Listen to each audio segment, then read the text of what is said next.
ആ വാഹനം വളരെ വിശാലമായ നീണ്ടു നിവർന്നു കിടക്കുന്ന അറ്റമില്ലാതെ കിടക്കുന്ന ഒരു ഒറ്റയടി പാതയിലൂടെ, ആ പാതയ്ക്ക് വഴിവുകളില്ല, പിരിവുകളില്ല, ശാഖകളില്ല, ഒന്നുമില്ല. നീണ്ടു നിവർന്നു കിടക്കുന്ന ഒരു ഒറ്റയടി പാതയിലൂടെ ആ യാത്ര അഭംഗുരം മുമ്പോട്ട് പോകുന്നു. ഈ സദസ്സിൽ കണ്ടുമുട്ടിയ ഞാനും നിങ്ങളുമെല്ലാം ഉണ്ട്. നമ്മുടെ വാഹനം നീണ്ടു നിവർന്നു കിടക്കുന്ന ആ റോഡിലൂടെ അങ്ങ് നേരെ പോവുകയാണ്. കുറെ ഏറെ ദൂരം താണ്ടി നാം കുറെ ഏറെ ദൂരം സഞ്ചരിച്ചു. നമുക്ക് തിരിഞ്ഞു നോക്കേണ്ട കാര്യമുണ്ടായിരുന്നില്ല. കാരണം ആ ഒരൊറ്റ വഴി മാത്രമേ ഉള്ളൂ. അവസാനം കുറെ ഏറെ ദൂരം യാത്ര ചെയ്ത് കഴിഞ്ഞപ്പോൾ നാം എത്തിച്ചെന്ന് നിന്ന ആ വഴി അവിടെ വെച്ച് രണ്ടായി പിരിയുന്നു. ഒന്ന് ഇടതു ഭാഗത്തേക്ക്, മറ്റൊന്ന് വലതു ഭാഗത്തേക്ക്. നമ്മളെല്ലാവരും നമ്മുടെ വാഹനത്തിലിരുന്ന് സ്വാഭാവികമായി നേരെ പോകുന്ന ഒരു വഴി രണ്ടായിട്ട് പിരിയുമ്പോൾ ഈ രണ്ട് വഴിയും പോകുന്നത് എവിടേക്കാണ്, ഇത് എവിടെയാണ് ചെന്നെത്തുക എന്നൊരു ആരോ മാർക്കിട്ട് സാധാരണയായി നമ്മുടെയൊക്കെ നാടുകളിൽ എഴുതി വെക്കാറുണ്ട്. ഇപ്പൊ നമ്മൾ നേരെ സ്റ്റാച്യൂവിൽ പോയാൽ, അല്ലെങ്കിൽ PMG ജംഗ്ഷനിൽ പോയാൽ വലത്തോട്ട് പോയാൽ മ്യൂസിയം, ഇടത്തോട്ട് പോയാൽ പട്ടം വഴി പോകും. ഇങ്ങനെ ഒരു ആരോ മാർക്ക് എഴുതി രണ്ട് സ്ഥലത്തിന്റെ പേര് അവിടെ എഴുതിയിട്ടുണ്ടാവും. സ്വാഭാവികമായി നമ്മൾ എത്തിച്ചേർന്ന ഈ നാൽക്കവല ഇടത്തോട്ടും വലത്തോട്ടും വഴി പിരിയുമ്പോൾ നാം അവിടെ ചെന്ന് നമുക്ക് എങ്ങോട്ടാണ് സഞ്ചരിക്കേണ്ടത് എന്നറിയാൻ ആ ആരോ മാർക്ക് നാം ഒന്ന് നോക്കിയപ്പോൾ ഇടത്തോട്ടും ഒരു വഴി പോകുന്നു, വലത്തോട്ടും ഒരു വഴി പോകുന്നു. അതിന്റെ ആരോ മാർക്കിന്റെ താഴെ എഴുതിയിരിക്കുന്നു ഇതിലെ പോയാൽ ചെന്നെത്തുന്ന സ്ഥലത്തിന്റെ പേര് ഇതാണ്. ചില പേരൊക്കെ ഞാൻ അവസാനം പറയാം. വലത്തോട്ടുള്ള ആരോ മാർക്കിന്റെ താഴെ എഴുതിയിരിക്കുന്നു ഇതിലെ സഞ്ചരിച്ചാൽ ചെന്നെത്തുന്ന സ്ഥലത്തിന്റെ പേര് ഇതാണ്. പക്ഷേ അസാധാരണമാം വിധം നാം എത്തിച്ചേർന്ന സ്ഥലത്ത് ആ ആരോ മാർക്കിന്റെ താഴെ ഈ കടന്നു പോകുന്ന സഞ്ചരിക്കേണ്ട വഴിയുടെ ചില പ്രത്യേകതകൾ കൂടി എഴുതി വെച്ചിട്ടുണ്ട്. ആളുകൾ നാം എല്ലാവരും വായിച്ചു നോക്കിയപ്പോൾ ആരോ മാർക്കിന്റെ താഴെ എഴുതിയിരിക്കുന്നു, ഇടതേ ഭാഗത്തുള്ള ആരോ മാർക്കിന്റെ താഴെ ഇതിലെ പോയാൽ ഈ വഴി വളരെ സുന്ദരമായ പാതയാണ്. കുണ്ടുകളില്ല, കുഴികളില്ല, യാതൊരുവിധ ദുർഘടമായ പ്രശ്നങ്ങളൊന്നുമില്ല. നാം എല്ലാവരും ആഗ്രഹിക്കുന്ന പോലെ വാഹനത്തിൽ ചാരിക്കടന്ന് മനസ്സും ശരീരവും ആഗ്രഹിക്കുന്നതെല്ലാം കുടിച്ചും തിന്നും മതിച്ചും രസിച്ചും അതിലൂടെ സഞ്ചരിക്കാം. ഈ വഴിയിലൂടെ പോയാൽ ഏറ്റവും സുന്ദരമായ പാത, കുണ്ടുകളില്ല, കുഴിവുകളില്ല. ഇഷ്ടമുള്ളത് കുടിക്കാം, ഇഷ്ടമുള്ളത് തിന്നാം, ഇഷ്ടമുള്ളിടത്ത് കിടന്നുറങ്ങാം, ഇഷ്ടമുള്ളതെല്ലാം ചെയ്യാം. വളരെ സുന്ദരവും സുലഭവുമായി, ആരും ചോദ്യം ചെയ്യാനില്ല, ഒന്നും ബാധകമല്ല. ഈ വഴിയിലൂടെ പോയാൽ നിയമപാലകരില്ല, നിയമങ്ങൾ ബാധകമല്ല. നാം ആഗ്രഹിക്കുന്നത് പോലെയെല്ലാം തുള്ളിക്കളിച്ച് നമുക്ക് ആ പാതയിലൂടെ സഞ്ചരിക്കാം. പക്ഷെ അതിന്റെ താഴെ എഴുതിയിരിക്കുന്നു കാര്യങ്ങൾ എങ്ങനെയൊക്കെ ആണെങ്കിലും ഇത്ര സന്തോഷത്തോടെ ആഗ്രഹത്തോടെ എല്ലാം ആഗ്രഹിക്കുന്നത് പോലെ ജീവിച്ച് ഇതിലൂടെ പോകാൻ കഴിയുമെങ്കിലും ഈ പാത ചെന്നെത്തുന്ന സ്ഥലം ഒരു അഗാധമായ കുഴിയിലേക്കാണ് ഈ പാത ചെന്നെത്തുക. എങ്ങാനും അതിലെങ്ങാനും പോയി വീണു പോയാൽ നാഗങ്ങളും വിഷം ചീറ്റുന്ന നാഗങ്ങളും ചിഹ്നം വിളിക്കുന്ന കാട്ടാനകളും ഹിംസ്ര ജന്തുക്കളും വിഹരിക്കുന്ന ഒരു വലിയ അഗാധമായ പടുകുഴിയിലേക്കാണ് ഈ പാത ചെന്നെത്തുന്നത്. അറിയാതെ എങ്ങാനും വീണുപോയാൽ പിന്നീട് അവിടെ നിന്ന് തിരിച്ച് എഴുന്നേറ്റ് വരൽ സാധ്യമല്ല. എങ്ങാനും വീണുപോയാൽ പിന്നീട് എഴുന്നേറ്റതിൽ നിന്ന് തിരിച്ചു വരൽ സുസാധ്യമല്ല. നാം ആ ബോർഡ് വായിച്ചു. ആ യാത്രയിൽ ഞാനുമുണ്ട്, നിങ്ങളുമുണ്ട്, എല്ലാ ആളുകളുമുണ്ട്. സുധീർ ഭായി ഉണ്ട്, സൈബുദ്ദീൻ ആചേണ്ടി ഇരിക്കുന്ന നിങ്ങളെല്ലാവരും ഉണ്ട്, സർവ്വ ആളുകളുണ്ട്. നമ്മളെല്ലാവരും, ഞാനും അക്കൂട്ടത്തിലുണ്ട്. അള്ളാഹു നമ്മുടെ യാത്ര സഫലമാക്കട്ടെ. അള്ളാഹു നമ്മുടെ യാത്ര സഫലമാക്കട്ടെ. ഇന്ത്യൻ റെയിൽവേയിൽ ടിക്കറ്റ് എടുത്താൽ അതിന്റെ താഴെ കാണും wish you A happy journey. Indian റെയിൽവേയുടെ ടിക്കറ്റിന്റെ താഴെ എപ്പോഴും ഉണ്ടാകാം wish you A happy journey. നിങ്ങൾക്കൊരു സന്തോഷകരമായ യാത്ര ഞങ്ങൾ ആശംസിക്കുകയാണ്. നമ്മുടെ യാത്ര നാളെ അവസാനിക്കുമ്പോൾ അള്ളാഹു ഈ യാത്ര ഏറ്റവും നല്ല ശുഭകരമായ ഒരു അന്ത്യം കുറിക്കുന്ന യാത്രയെ അള്ളാഹു സ്വീകരിക്കട്ടെ. വലതുഭാഗത്തെ ബോട്ട് നോക്കിയപ്പോൾ അതിന്റെ താഴ്ഭാഗത്ത് എഴുതിയിരിക്കുന്നു ഇതിലെ പോയാൽ വളരെ ദുർഘടമായ പാത, കുണ്ടുകളും കുഴികളും നിറഞ്ഞ പാത. അതിലെ സഞ്ചരിച്ചാൽ ശരീരവും മനസ്സും വല്ലാതെ ഉലഞ്ഞ് വളരെ കഷ്ടപ്പെട്ടിട്ടല്ലാതെ ഈ പാതയിലൂടെ സഞ്ചരിക്കാൻ കഴിയില്ല. അതിലെ പോയാൽ ഏറെ പ്രയാസങ്ങൾ സഹിക്കേണ്ടി വരും. അതിലെയുള്ള പാത വളരെ സുഗമമല്ല, പരുപരുത്ത കല്ലുകളും മുള്ളുകളും നിറഞ്ഞു നിൽക്കുന്ന ഒരു പാത. പക്ഷെ അതിലെ സഞ്ചരിക്കുമ്പോൾ ഇഷ്ടമുള്ളത് കുടിക്കാൻ കഴിയില്ല, ഇഷ്ടമുള്ളത് കഴിക്കാൻ കഴിയില്ല, ഇഷ്ടമുള്ളിടത്ത് കിടന്നുറങ്ങാൻ കഴിയില്ല. മനസ്സും ശരീരവും എന്താഗ്രഹിച്ചാലും അതിനെയെല്ലാം അടിച്ചമർത്തി ഇട്ടങ്ങളോടെല്ലാം പൊരുതിയിട്ടല്ലാതെ അതിലൂടെ സഞ്ചരിക്കാൻ കഴിയില്ല. മനസ്സും ശരീരവും നല്ല കഷ്ടപ്പാടുകളും ബുദ്ധിമുട്ടുകളും സഹിച്ചാൽ മാത്രമേ ആ റോഡിലൂടെ പോകാൻ കഴിയൂ. പക്ഷെ അതിന്റെ താഴെ എഴുതിയിരിക്കുന്നു, കാര്യങ്ങൾ ഇങ്ങനെയൊക്കെ ആണെങ്കിലും വളരെ കഷ്ടപ്പാടൊക്കെ സഹിച്ച് ഇഷ്ടമുള്ളതൊക്കെ തിന്നുകയും കുടിക്കുകയും ഒക്കെ ചെയ്യാതെ മനസ്സ് ശരീരമൊക്കെ കഷ്ടപ്പെട്ട് ഈ വലതുഭാഗത്തുള്ള പാതയിലൂടെ യാത്ര ചെയ്താൽ പക്ഷേ ഈ ദുർഘടമായ പാത ചെന്നെത്തുന്ന സ്ഥലം ഒരൊറ്റ ദർശനം കൊണ്ട് തന്നെ. ഇതിന്റെ അവസാനം നമ്മൾ ചെന്നെത്തുന്നത് ഒരൊറ്റ പ്രാവശ്യം കണ്ടാൽ ആ ഒരൊറ്റ ദർശനം കൊണ്ട് അസ്വസ്ഥ ബാധിതമായ മനസ്സിന്റെ എല്ലാ ചിന്തകളും വിട്ടൊഴിഞ്ഞ് ഇതേവരെ കടന്നു വന്ന് അനുഭവിച്ച എല്ലാ കഷ്ടപ്പാടുകളും ഒരൊറ്റ നോട്ടം കൊണ്ട് മറന്നു പോകുന്ന നയനാനന്ദകരമായ രമ്യഹർമ്മങ്ങൾ നിറഞ്ഞു നിൽക്കുന്ന മന്ദമാരുതന്റെ തലോടറിയിട്ട് തത്തിക്കളിക്കുന്ന പൂവുകളും ഉദ്യാനങ്ങളും അതിന്റെ താഴ്ഭാഗത്തുകൂടി സുന്ദരി പെണ്ണിന്റെ കാലിൽ കിടക്കുന്ന വെള്ളിക്കൊലിസ് പോലെ തടം തല്ലി തൊടുകുന്ന കൊച്ചരുവികളും ആ കൊച്ചരുവികളുടെ പ്രാന്തപ്രദേശങ്ങളിലായി കായ്ച്ചു നിൽക്കുന്ന വൃക്ഷങ്ങളും റുമ്മാൻ പഴങ്ങളും ഒക്കെ നിറഞ്ഞ ഒരു സുന്ദരമായ പൂവാടിയിലേക്ക്, ഒരു പുഷ്പോദ്യാനത്തിലേക്കാണ് കടന്നു ചെല്ലുക. അവിടെ എത്തുമ്പോഴേ ഇതേവരെ കഷ്ടപ്പാടുകൾ സഹിച്ചതെല്ലാം ഒരൊറ്റ നിമിഷം കൊണ്ട് മറന്നു പോകും. അത്രയും സുന്ദരമായ ഒരു ഉദ്യാനത്തിലാണ് നിങ്ങൾ ചെന്നെത്തുക. 2 ബോർഡ് നമ്മൾ വായിച്ചു. ഞാനുമുണ്ട്, നിങ്ങളുമുണ്ട്. നമ്മളെല്ലാവരും വളരെ ബുദ്ധിമാന്മാരാണ്. ഞാനൊന്ന് ചോദിക്കട്ടെ, നമ്മൾ എങ്ങോട്ട് തിരിഞ്ഞ് യാത്ര ചെയ്യാനായിരിക്കും തീരുമാനിക്കുക? ചോദ്യം സുലൈമാൻ സ്ട്രീറ്റിൽ ഇവിടെ എത്തിയ ആളുകളോടാണ്, നിങ്ങളോടാണ് ചോദ്യം. ചോദ്യത്തിന് മറുപടി പറഞ്ഞിട്ടാണ് വിഷയം. ആദ്യം നരകം പറയണോ പിന്നെ സ്വർഗം പറയുമോ തീരുമാനിക്കുക. എങ്ങോട്ടായിരിക്കും നമ്മൾ യാത്ര ചെയ്യാൻ തീരുമാനിക്കുക? സ്വർഗവും നരകമൊക്കെ വരട്ടെ, ഞാൻ സ്ഥലത്തിന്റെ പേര് പറഞ്ഞില്ലല്ലോ. ഏത് ഭാഗത്തോടെ പോകാനായിരിക്കും നമുക്ക് എളുപ്പം? ഇടത്തോട്ടാണോ വലത്തോട്ടാണോ? വലത്തോട്ട്. എല്ലാവരും കോൺഗ്രസ്സുകാരെ?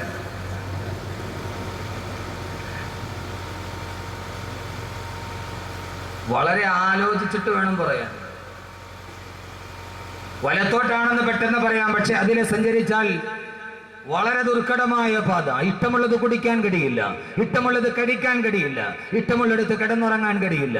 അതിലെ പോയാൽ ധാരാളം നിയമങ്ങളുണ്ട്, നിരോധനങ്ങളുണ്ട്, ഹലാലുകളുണ്ട്, ഹറാമുകളുണ്ട്, മുബാഹികളുണ്ട്, ഫർളുകളുണ്ട്, സുന്നത്തുകളുണ്ട്.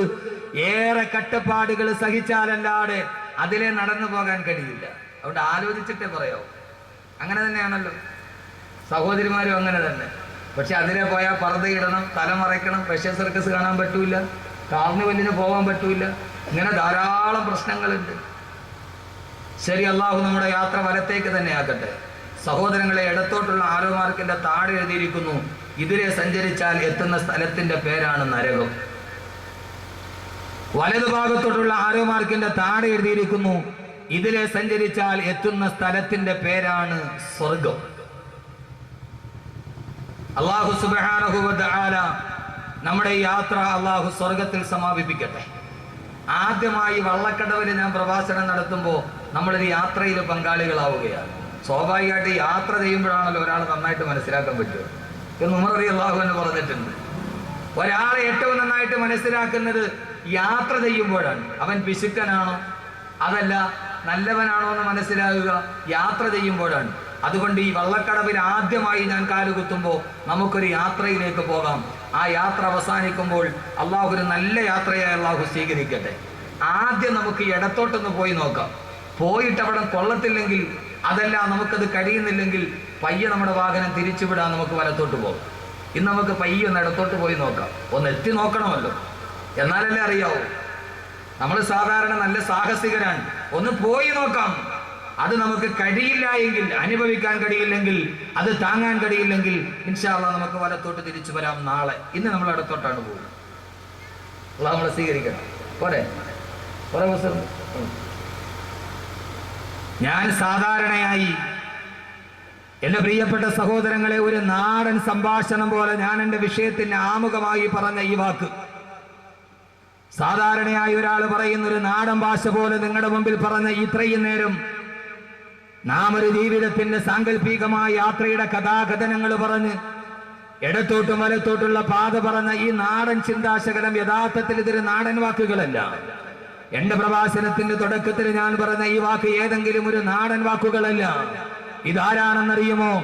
14 നൂറ്റാണ്ടുകൾക്ക് മുമ്പ് എവിടേക്കാണ് സഞ്ചരിക്കേണ്ടതെന്നറിയാതെ ഒരു കൈയിൽ ഒട്ടകത്തിന്റെ കടിഞ്ഞാണും മറുകൈയിൽ ചാട്ടവാറും ചുണ്ടിൽ ചൂളം വിളിയുമായി ലജ്നാൻ പർവ്വതത്തിന്റെ പ്രാന്തപ്രദേശത്തിലൂടെ ഇടയനില്ലാത്ത ആട്ടിൻപറ്റത്തെ പോലെ അബദ്ധസഞ്ചാരം ചെയ്ത 6-ാം നൂറ്റാണ്ടിലെ കാട്ടറബികളെ എവിടേക്കാണ് സഞ്ചരിക്കേണ്ടതെന്നറിയാതെ ഭൗതികമായ ജീവിതത്തിന്റെ പച്ചത്തിളപ്പിന് മുമ്പിൽ എന്തിനൊക്കെയോ ജീവിച്ചു പോയ 6-ാം നൂറ്റാണ്ടിലെ കാട്ടറബികൾ, ആ കാട്ടറബികളെ എവിടേക്കാണ് സഞ്ചരിക്കേണ്ടത് എന്ന് പറഞ്ഞു കൊടുക്കാൻ, ലക്ഷ്യബോധം പഠിപ്പിച്ചു കൊടുക്കാൻ വേണ്ടി വന്ന ആദരവായ പ്രവാചകൻ നബി മുഹമ്മദ് മുസ്തഫ, ആദരവായ പ്രവാചകൻ നബി മുഹമ്മദ് മുസ്തഫ സല്ലല്ലാഹു അലൈഹി വസല്ലമ ഓതിക്കൊടുത്ത 114 അധ്യായങ്ങൾ അടങ്ങുന്ന ബഹുമാനപ്പെട്ട പ്രവാചകൻ സല്ലല്ലാഹു അലൈഹി വസല്ലമ തന്റെ സമൂഹം മുഴുവനും നരകത്തിന്റെ ഭാഗത്തേക്ക് ലക്ഷ്യബോധമില്ലാതെ സഞ്ചരിക്കുമ്പോ ഈ സമൂഹത്തിന് എങ്ങനെയാണ് ഒരു സൽപാന്താവ് വെട്ടിത്തുറന്നു കൊടുക്കുന്നത് എന്നറിയാൻ ജബലിനൂർ പർവ്വതത്തിന്റെ മുകൾ ഭാഗത്ത് താഴെയിരിക്കുന്ന ഹിറാ ഗുഹയിലിരുന്നു കൊണ്ട് പ്രവാചകൻ കഅബയെ നോക്കിയിരിക്കുമ്പോ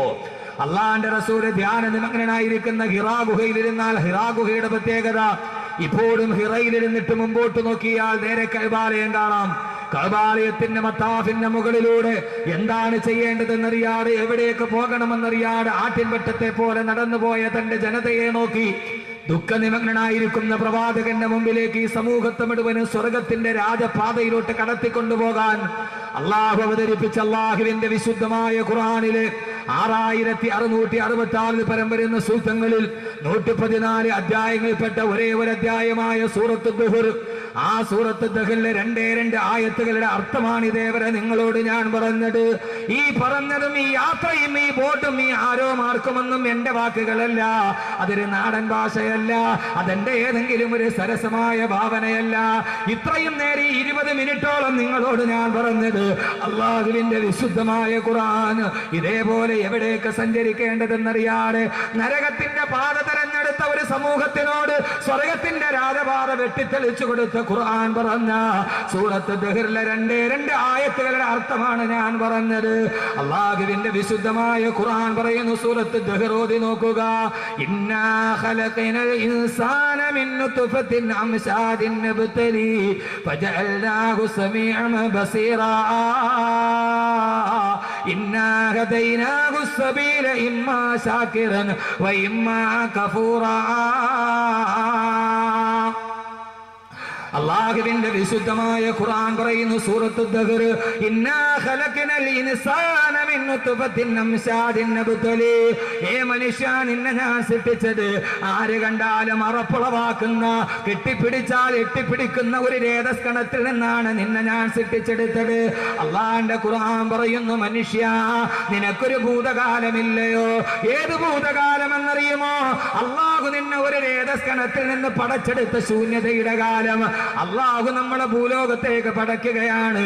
എന്റെ പ്രിയപ്പെട്ട സഹോദരങ്ങളെ, സഹോദരിമാരെ, ആ യാത്ര നമ്മൾ തുടങ്ങുകയാണ്, ജീവിതത്തിന്റെ യാത്ര. ഉമ്മാന്റെ ഗർഭാശയത്തിൽ നിന്ന്, പിതാവിന്റെ മുതുകിലെ രേതസ്കണത്തിൽ നിന്ന് ഉമ്മാന്റെ ഗർഭാശയത്തിലേക്ക് വന്ന് അവിടുത്തെ 9 മാസത്തെ ജീവിതം കഴിഞ്ഞ് ഉമ്മാന്റെ ഗർഭാശയത്തിൽ നിന്ന് ഭയവിഹ്വലതയോടെ പൊട്ടിക്കരയുന്ന ഒരു കൊച്ചു കുഞ്ഞായി ഭൂലോകത്തേക്ക് വന്നു. അതിനെക്കുറിച്ചാണ് അല്ലാഹ് പറയുന്നത്, മിൻ നുത്ഫത്തിൻ അംശാദിൻ നബ്തലി. അള്ളാഹു നിന്നെ സൃഷ്ടിച്ചില്ലയോ ഭൂമിയിലേക്ക്? സഹോദരങ്ങളെ, മനസ്സിലാക്കിക്കൊള്ളുക, നമ്മുടെ ജീവിതത്തിന്റെ യാത്ര തുടങ്ങുകയാണ്. ഒറ്റയടി പാതയിലൂടെ നമ്മൾ പോവുകയാണ്. ഞാൻ നേരത്തെ പറഞ്ഞതുപോലെ നീണ്ടു നിവർന്ന് കിടക്കുന്ന ഒറ്റയടി പാത, ശാഖകളില്ല, പിരിവുകളില്ല, എവിടേക്കും നോക്കേണ്ട കാര്യമില്ല. ആ പാതയിലൂടെ മുന്നോട്ട് പോകുമ്പോ ആ ഒറ്റയടി പാതയാണ് പ്രായപൂർത്തിയാകുന്നത് വരെയുള്ള കാലം. പ്രായപൂർത്തിയാകുന്നത് വരെ അവന് ഹലാലുകളില്ല, ഹറാമുകളില്ല, മുബാഹുകളില്ല, ഫർളുകളില്ല, സുന്നത്തുകളില്ല. അല്ലാഹ് പറയുകയാണ്, നിനക്ക് കാണാനുള്ള കണ്ണ് ഞാൻ തന്നു, വബസീറ നിനക്ക് കാണാനുള്ള കണ്ണ് ഞാൻ തന്നു, വസമിയ നിനക്ക് കേൾക്കാനുള്ള ശക്തിയും തന്നു. സത്യവും അസത്യവും തിരിച്ചറിയാൻ പാകതയെത്തുമ്പോ, ധർമ്മവും അധർമ്മവും തിരിച്ചറിയാൻ പാകതയെത്തുമ്പോ, സത്യാസത്യ വ്യവച്ഛേദനത്തിനും ധർമാധർമ്മ വ്യതിരക്തതയ്ക്കും നിന്റെ ഹൃദയം ഭാഗമാകുമ്പോ, ഇപ്പോൾ നീ കൊച്ചുകുട്ടിയല്ല, നീ പ്രായപൂർത്തിയായി. തെറ്റും ശരിയും കണ്ടുപിടിക്കാൻ നിനക്കൊരു പാകതയെത്തുമ്പോ അല്ലാഹ് പറയുന്നു, നിന്റെ പാത 2 പിരിയുകയാണ്. ഇന്നാ ഹദൈനാഹു സബീൽ. ഇതാ നിന്റെ മുമ്പിൽ 2 വഴി ഞാൻ വെട്ടി തുറക്കുന്നു. ഏത് വഴിയെന്നറിയുമോ? ഇമ്മാ ശാകിറൻ വ ഇമ്മാ കഫൂറാ. ഒന്ന് ഒന്ന് സത്യത്തിന്റെ പാത, മറ്റൊന്ന് അസത്യത്തിന്റെ പാത. അള്ളാഹു പറയുന്നു മനുഷ്യരുടെ മുമ്പിൽ രണ്ട് പാതയുണ്ട്, ഇതിലേക്ക് സഞ്ചരിക്കണമെങ്കിൽ സഞ്ചരിക്കാം. അള്ളാഹു പറയുന്ന രണ്ട് പാത നിന്റെ മുമ്പിലുണ്ട്, ഇമ്മാ ശാകിറൻ വ ഇമ്മാ കഫൂറാ. രണ്ട് വഴികൾ, ഒന്ന് സത്യത്തിന്റെ പാത, മറ്റൊന്ന് സത്യത്തിന്റെ പാത. ഒന്ന് ധർമ്മത്തിന്റെ പാത, മറ്റൊന്ന് അധർമ്മത്തിന്റെ പാത. ഒന്ന് വെളിച്ചത്തിന്റെ പാത, മറ്റൊന്ന് ഇരുട്ടിന്റെ പാത. ഒന്ന് തമസിന്റെ പാത, മറ്റൊന്ന് ജ്യോതിസിന്റെ പാത. ഒന്ന് പകലിന്റെ പാത, മറ്റൊന്ന് രാത്രിയുടെ പാത. ഒന്ന് ഹക്കിന്റെ പാത, മറ്റൊന്ന് ബാത്തിലിന്റെ പാത. ഒന്ന് സുന്നത്തിന്റെ പാത, മറ്റൊന്ന് ബിദ്അത്തിന്റെ പാത. ഒന്ന് ഇസ്ലാമിന്റെ പാത, മറ്റൊന്ന് കുഫറിന്റെ പാത. അല്ലാഹു പറയുന്നു ഫഹദൈനാഹുൻ നജ്ദൈൻ.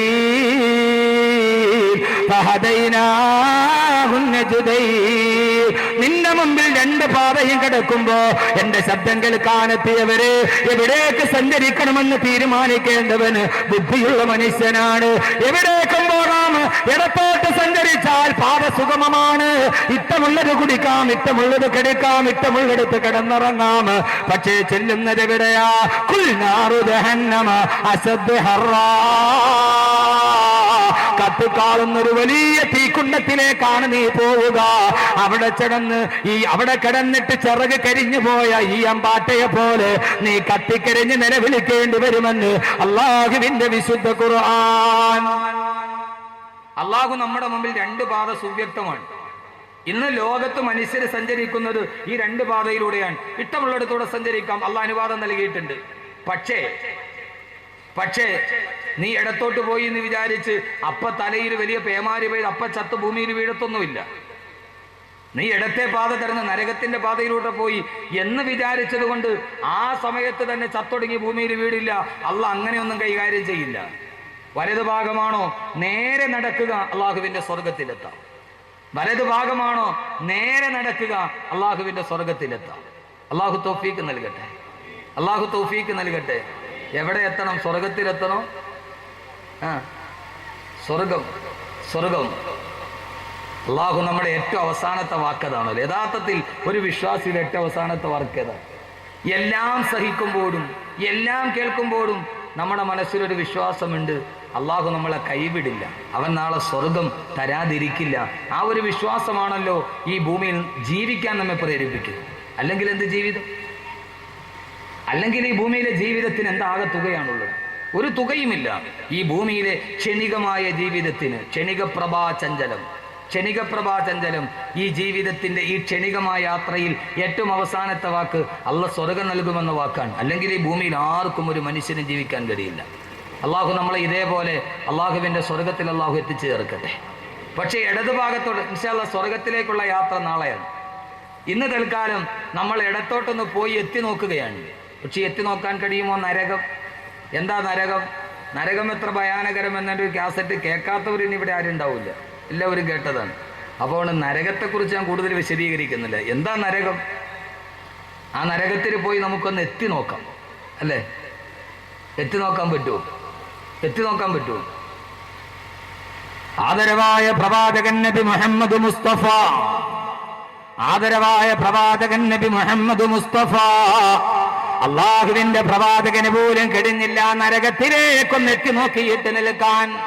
സഹോദരങ്ങളെ, എന്താണ് നരകം? ലോകത്തിന്റെ മുഴുവനും കാരണദൂതരായ എന്റെയും നിങ്ങളുടെയും നേതാവ് ഫഹ്മീവ വസുലി വാഖിദു യദി ഇൻഷാ അല്ലാഹ് മുഹമ്മദുർ റസൂലുള്ളാഹ്. അള്ളാഹുവിന്റെ പ്രവാചകൻ പോലും പറഞ്ഞു, ഞാനൊരിക്കൽ മേറാജിന്റെ യാത്ര പോയപ്പോ അള്ളാഹു എനിക്ക് സ്വർഗവും കാണിച്ചു തന്നു, നരകവും അള്ളാഹു എനിക്ക് കാണിച്ചു തന്നു. എങ്ങനെയാണ് നമ്മൾ അവിടേക്കൊന്ന് എത്തി നോക്കുക? അള്ളാഹിന്റെ റസൂല് പറയുകയാണ്, അള്ളാഹു എനിക്ക് ആദ്യം കാണിച്ചു തന്നത് സ്വർഗമാണ്. ആ സ്വർഗം ഞാൻ കണ്ടപ്പോ, സ്വർഗത്തിലെ പടവർഗങ്ങളെ കണ്ടപ്പോ പെട്ടെന്ന് ഞാൻ സ്വർഗത്തിലെ ഒരു മുന്തിരിക്കുല പറിക്കാൻ ഞാൻ എന്റെ വിരലുകൾ നീട്ടി. ലോകത്തിന്റെ തിരുദൂതര് പറയുകയാണ്, അള്ളാഹുവിന്റെ പ്രവാചകൻ പ്രവാചകൻ നബി മുഹമ്മദ് മുസ്തഫ അള്ളാന്റെ റസൂല് പറയുകയാണ്, സ്വർഗം കണ്ടപ്പോ, ആ സ്വർഗത്തിന്റെ പഴങ്ങൾ കണ്ടപ്പോ, ആ സ്വർഗത്തിന്റെ മധുരപാനീയങ്ങൾ കണ്ടപ്പോ പെട്ടെന്ന് ഞാൻ എന്റെ വിഷയത്തിലേക്ക് ആമുഖമില്ലാതെ കടക്കുകയാണ്. അതിലെ ഒരു മുന്തിരിക്കുല പറിക്കാൻ ഞാൻ എന്റെ കൈകൾ നീട്ടി. എന്നിട്ട് ഞാൻ ആ മുന്തിരിക്കുല പറിക്കാൻ പോയപ്പോ ജിബ്രീൽ എന്നോട് പറഞ്ഞു, വേണ്ട നബിയേ, അതിവിടെ നിന്ന് കൊയ്തെടുക്കണ്ട. അള്ളാന്റെ റസൂലിന്റെ മുമ്പ് അത്ഭുതത്തോടെ സ്വർഗത്തിന്റെ അനുഭൂതി കേട്ടിരുന്ന സഹാബത്തിനോട് അള്ളാന്റെ റസൂല് പറഞ്ഞു, സഹാബാ, ആ സ്വർഗത്തിലെ ഒരു മുന്തിരിക്കുല ഞാൻ പറിച്ചു കൊണ്ടുവന്നിരുന്നെങ്കിൽ എന്റെ അനുയായികൾ മുഴുവനും ഇന്ന് ഭൂമിയിലിരുന്ന് തിന്നു തീർത്താലും ആ സ്വർഗത്തിന്റെ ഒരു മുന്തിരിക്കുലയിലെ പഴങ്ങൾ തീർക്കാൻ കഴിയില്ലെന്ന് റൂഹി ഫിദാ നബി മുഹമ്മദ് മുസ്തഫ, റൂഹി ഫിദാ നബി മുഹമ്മദ് മുസ്തഫ. അള്ളാന്റെ റസൂല് പറഞ്ഞു, ഞാനതിൽ നിന്ന് പിന്തിരിഞ്ഞു പോയി. ഇത് കേട്ട ഉസ്മാൻ റളിയല്ലാഹു അൻഹു പൊട്ടിക്കരഞ്ഞു അത്രേ. എന്നാലും നബിയെ, അതൊന്ന് രുചിക്കാൻ ഞങ്ങൾക്ക് കഴിഞ്ഞില്ലല്ലോ നബിയെ. അവർക്ക് നഷ്ടപ്പെട്ടു പോയ സൗഭാഗ്യത്തിന്റെ സങ്കടം. പിന്നീട് പ്രവാചകൻ പറഞ്ഞു, രണ്ടാമത് ഞാൻ കണ്ടത് നരകമാണ്. ആ നരകത്തെ ഞാൻ അതിന്റെ അടുക്കലേക്ക് എന്നെ മലക്ക് കൊണ്ടുപോയി. ജിബ്രീൽ എന്നെ കൊണ്ടുപോയി നരകത്തിന്റെ ഭാഗത്തേക്ക്. ആ നരകം കത്തിജ്വലിക്കുന്നത് കണ്ടു, ആ നരകം കത്തിജ്വലിക്കുന്നത് കണ്ടു, ആ നരകത്തിന്റെ തീനാളങ്ങൾ ഞാൻ കണ്ടു. നരകത്തിലേക്ക് എത്തുമ്പോൾ സഹോദരങ്ങളെ, എന്താ നരകം? ഒരു പ്രഭാഷണം തുടങ്ങുമ്പോൾ പെട്ടെന്ന് നരകത്തിലേക്ക് കടന്നു വന്നത് എന്താണ്? ഇതിനേക്കാൾ പേടിപ്പിക്കുന്ന ഒരു ചിന്തയുണ്ട്. അള്ളാന്റെ ഖുർആൻ നരകത്തെ പരിചയപ്പെടുത്തുന്നത് എങ്ങനെയെന്നറിയുമോ? അള്ളാന്റെ ഖുർആൻ നരകത്തെ പരിചയപ്പെടുത്തുന്നത് ജീവനില്ലാത്ത ഒരു വസ്തുവായിട്ടല്ല.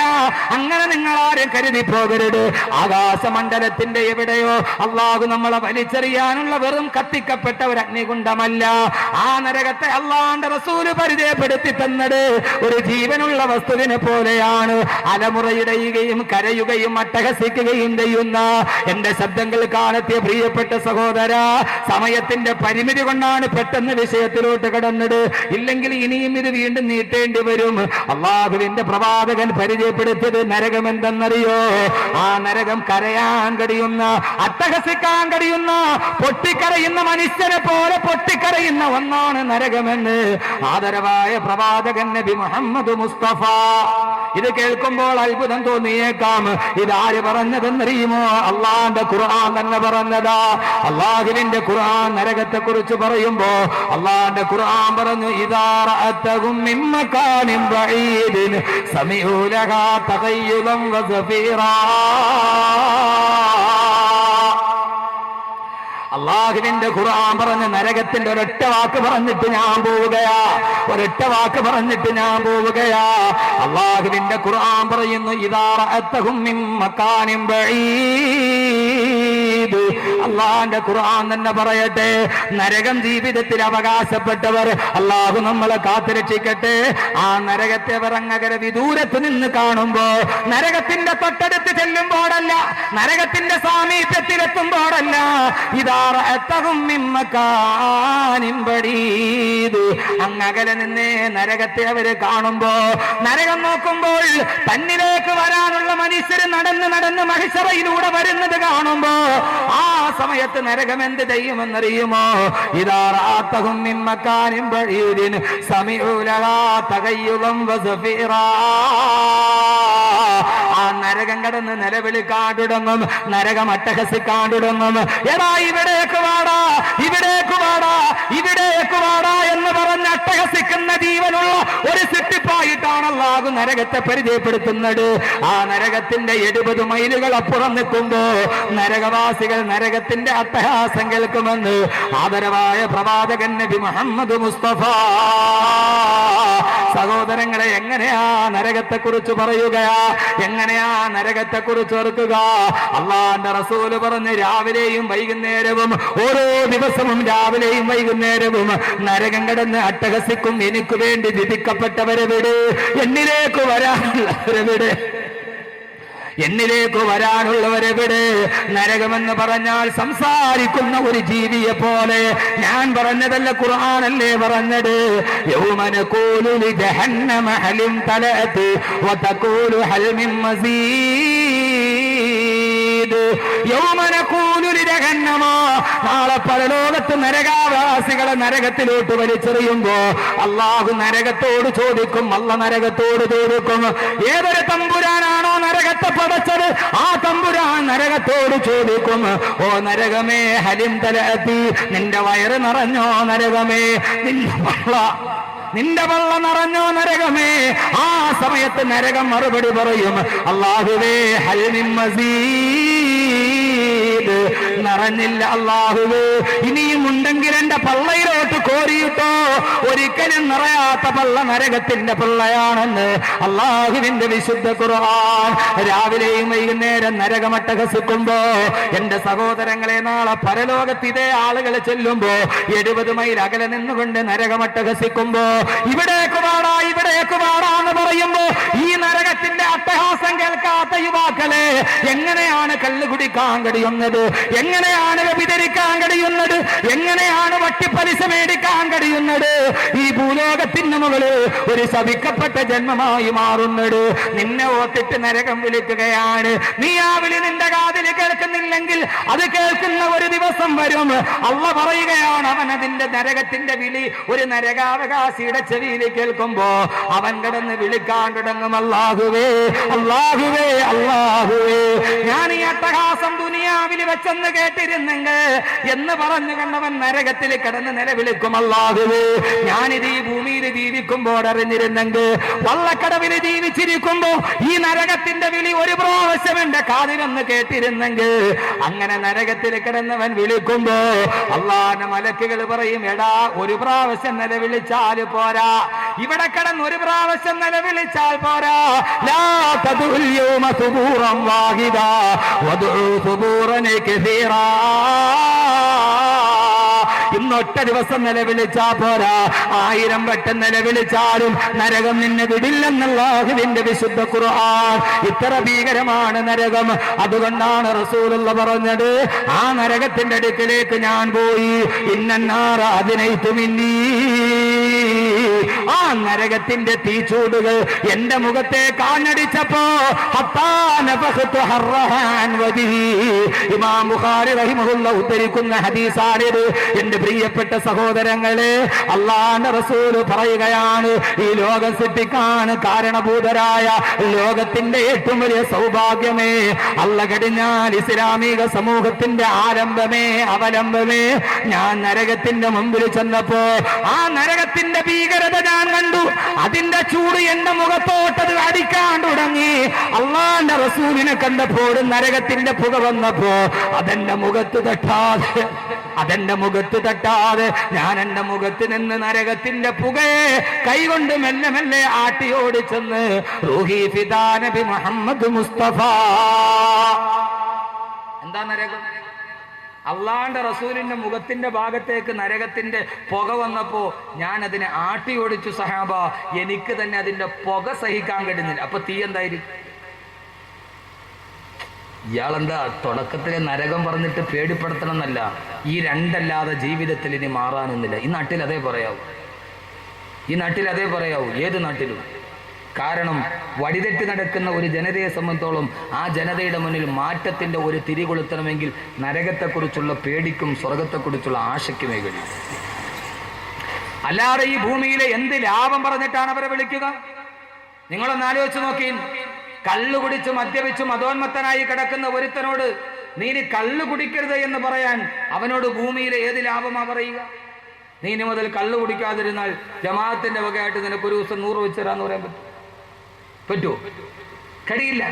നീ കള്ളു കുടിക്കാതിരുന്നാൽ ഞങ്ങളെല്ലാവരും കൂടി നിനക്ക് ഒരു ദിവസം 250 റുപ്യ വെച്ച് തരാൻ പറ്റുമെന്ന് പറയാൻ പറ്റുമോ?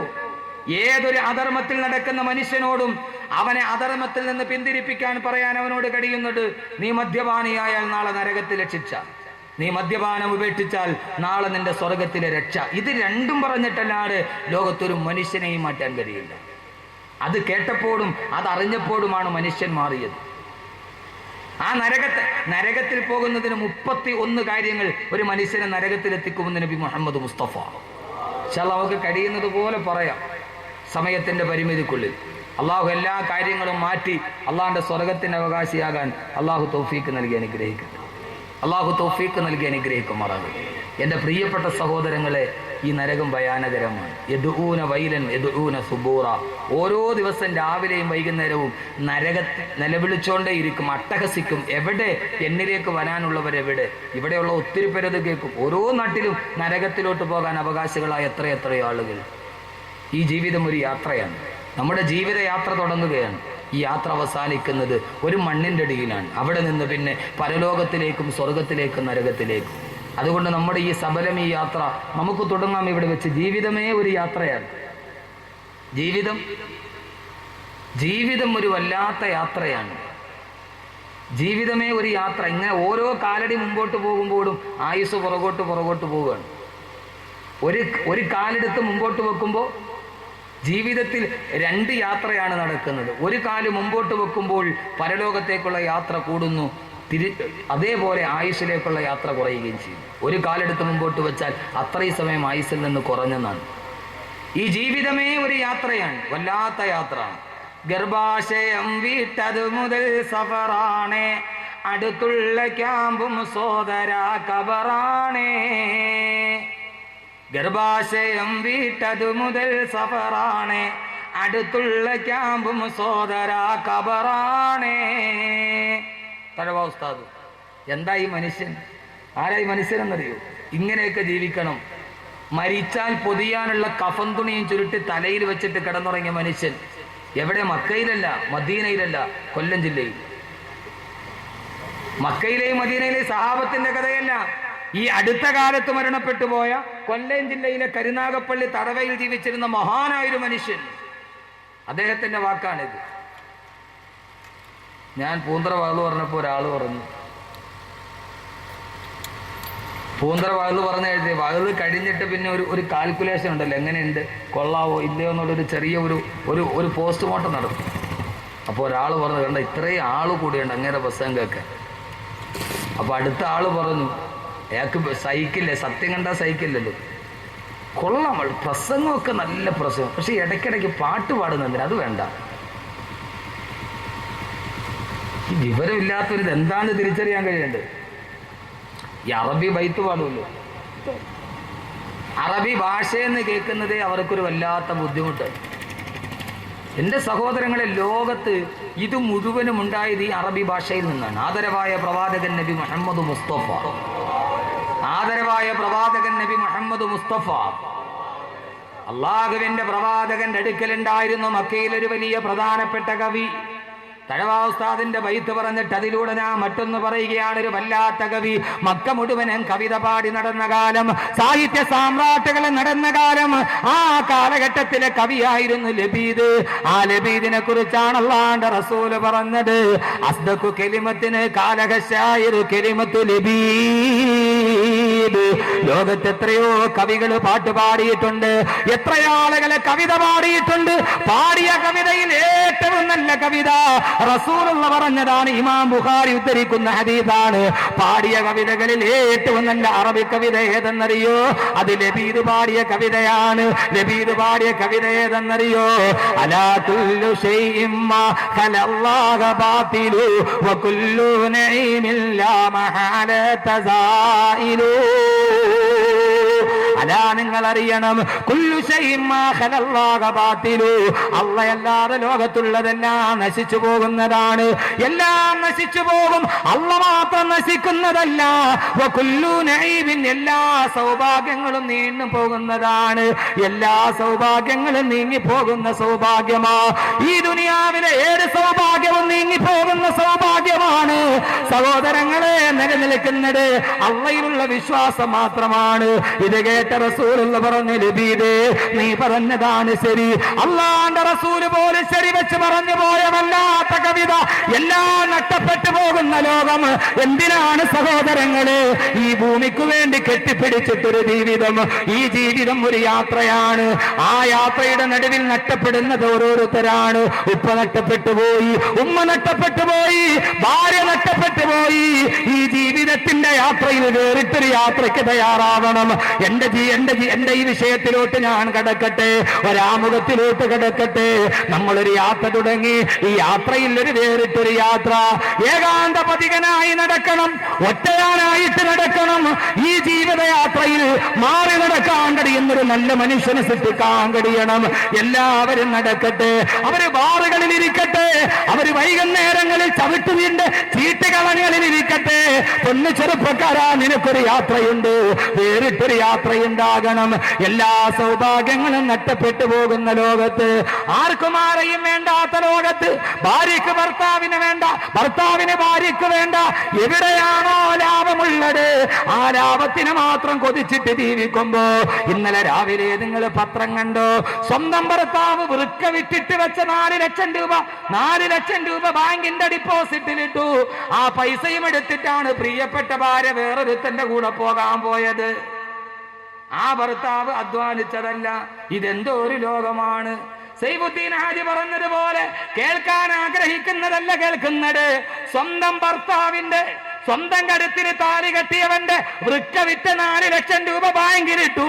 അതും എടുത്തിട്ടാണ് ഭാര്യ വേറൊരുത്തന്റെ കൂടെ പോകാൻ പോയത്.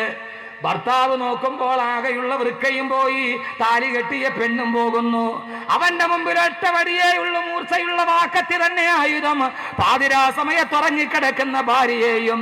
എന്റെ പ്രിയപ്പെട്ട സഹോദരങ്ങളെ, ഒരു പെണ്ണിന്റെ മനസ്സിൽ ഈ ഭൂമിയിൽ സുഖിക്കാൻ തോന്നിയപ്പോ അത് ഭർത്താവിനെ കുടിച്ചിട്ടിട്ടാണെങ്കിലും വേണ്ടില്ല, അവന്റെ വൃക്ക വിറ്റ പൈസയാണെങ്കിലും വേണ്ടില്ല, മറ്റൊരുത്തന്റെ കിടപ്പറയിലെ ചൂടും ചൂരും അനുഭവിക്കണമെന്ന് ഒരു പെണ്ണ് നരകത്തിന്റെ വഴി തെരഞ്ഞെടുത്തപ്പോ അവിടെ നഷ്ടപ്പെട്ടു പോയതൊന്നും അറിയാത്ത നിഷ്കളങ്കമായ 2 പെൺകുട്ടികൾ, 11 വയസ്സും 14 വയസ്സുമുള്ള അമ്മയുടെ അപ്പുറത്തും ഇപ്പുറത്തും മയങ്ങിക്കിടക്കുന്ന 2 മക്കളെയും വെട്ടിക്കൊന്ന് ഭാര്യയുടെ തല വെട്ടിയെടുത്ത് ഒരു പാവപ്പെട്ട ചെറുപ്പക്കാരൻ ആത്മഹത്യ ചെയ്തു. ഇന്നലെ കോട്ടയം ജില്ലയിൽ.